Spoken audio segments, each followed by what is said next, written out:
Hi hello ನಮಸ್ತೆ, welcome back to my YouTube channel. ನಾನು ಚೆನ್ನಾಗಿದ್ದೀನಿ, ನೀವು ಚೆನ್ನಾಗಿದ್ದೀನಿ ಅಂತ ಭಾವಿಸ್ತಾ ಈ ವಿಡಿಯೋನ ಸ್ಟಾರ್ಟ್ ಮಾಡ್ತಿದ್ದೀನಿ. ಬನ್ನಿ ಸ್ಟಾರ್ಟ್ ಮಾಡೋಣ.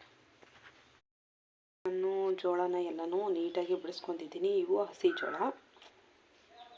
ಈ ಥರ ಎಲ್ಲ ಬಿಡಿಸ್ಕೊಂಡು ಇಟ್ಕೊಂಡಾದಮೇಲೆ ನಾನು ಒಂದು ಪಾತ್ರೆಯನ್ನು ಗ್ಯಾಸ್ ಹಚ್ಬಿಟ್ಟು ಒಂದು ದೋಸೆ ತವೆನ ಇಟ್ಟಿದ್ದೀನಿ. ಇದಕ್ಕೆ ಒಂದು ಸ್ವಲ್ಪ ಆಯಿಲ್ ಹಾಕಿ ಫ್ರೈ ಮಾಡೋದನ್ನು ತೋರಿಸ್ತೀನಿ. ಇದು ಎಷ್ಟು ಚೆನ್ನಾಗಿರುತ್ತೆ ಅಂತಂದರೆ ಈವ್ನಿಂಗ್ ಸ್ನ್ಯಾಕ್ಸ್ಗೂ ಬಳಸ್ಕೋಬೋದು. ಆಮೇಲೆ ಮಧ್ಯಾಹ್ನದ್ದು ಮಕ್ಕಳು 2 ವರ್ಷದ ಮಕ್ಕಳಿಂದ ಮದುವೆವರೆಗೂ ಇಷ್ಟ ಆಗುತ್ತೆ. ಫ್ರೈ ಮಾಡೋದಕ್ಕೆ ಮೊದಲನೇದಾಗಿ ಜೋಳ ಬೇಕು, ಆಮೇಲೆ ಸ್ವಲ್ಪ ಆಯಿಲ್, ಆಮೇಲೆ ಉಪ್ಪು, ಸ್ವಲ್ಪ ಟೇಸ್ಟಿಗೆ ಖಾರ ಒಂಚೂರು ಹಾಕಿದರೆ ಸಾಕಾಗುತ್ತೆ. ಸೊ ಸ್ಟಾರ್ಟ್ ಮಾಡೋಣ ಬನ್ನಿ.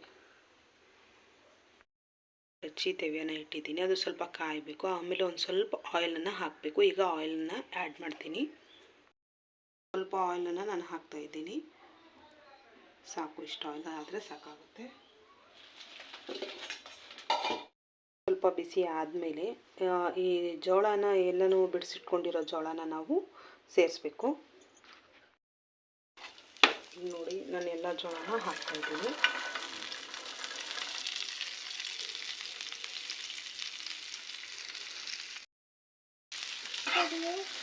ಈ ಥರ ನಾವು ಆಯಿಲ್ ಹಾಕಿ ಸ್ವಲ್ಪನೇ ಈ ಥರ ಫ್ರೈ ಮಾಡ್ತೀವಿ. ಸ್ವಲ್ಪ ಒಂದು 5 ಮಿನಿಟ್ ನೀವು ಪುಡಿ ಉಪ್ಪನ್ನ ಆ್ಯಡ್ ಮಾಡ್ಕೋಬೇಕಾಗುತ್ತೆ. ಕಲ್ಲುಪ್ಪು ಆ್ಯಡ್ ಮಾಡ್ಕೊಂಡ್ರೆ ಸರಿ ಹೋಗಲ್ಲ.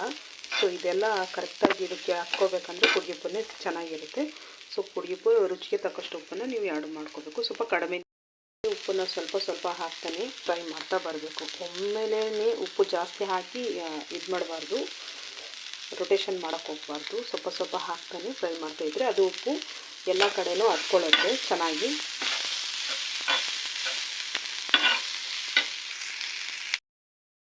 ಈಗ ನೋಡಿ, ಈಗ ಕಲರು ಚೇಂಜ್ ಆಗಿದೆ, ಅಲ್ಲೆಲ್ಲ ಕಲರು ಚೇಂಜ್ ಆಗಿದೆ. ಆಮೇಲೆ ಘಮ್ ಅಂತ ಪರಿಮಳ ಸ್ಮೆಲ್ ಆಗಲೇ ಬೇರೆಯೇ ಬರುತ್ತೆ.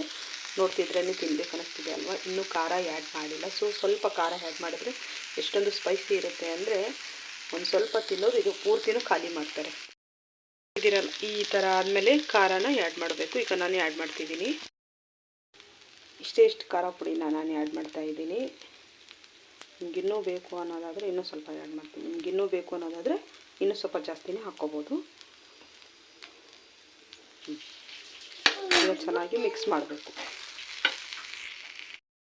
ನೋಡ್ತಾ ಇರ್ಬೋದು, ಉಪ್ಪು ಮತ್ತು ಖಾರ ತುಂಬ ಚೆನ್ನಾಗಿ ಅದಕ್ಕೆಲ್ಲ ಹತ್ಕೊಂಡಿದೆ. ಈ ಥರ ಆಗಬೇಕು. ಮತ್ತು ಇವೆಲ್ಲ ಸ್ಟಾರ್ಟಿಂಗ್ ಹಾಕಿದಾಗ ಹೆಂಗಿರುತ್ತೆ ಅಂದರೆ ಇಷ್ಟು ದಪ್ಪ ಇರೋವೆಲ್ಲ ಮಗ್ದಂಗೆ ಆಗುತ್ತೆ. ಆ ಥರ ಆದಾಗ ಇದೆಲ್ಲ ರೆಡಿ ಆಗಿದೆ ಅಂತ ಅರ್ಥ.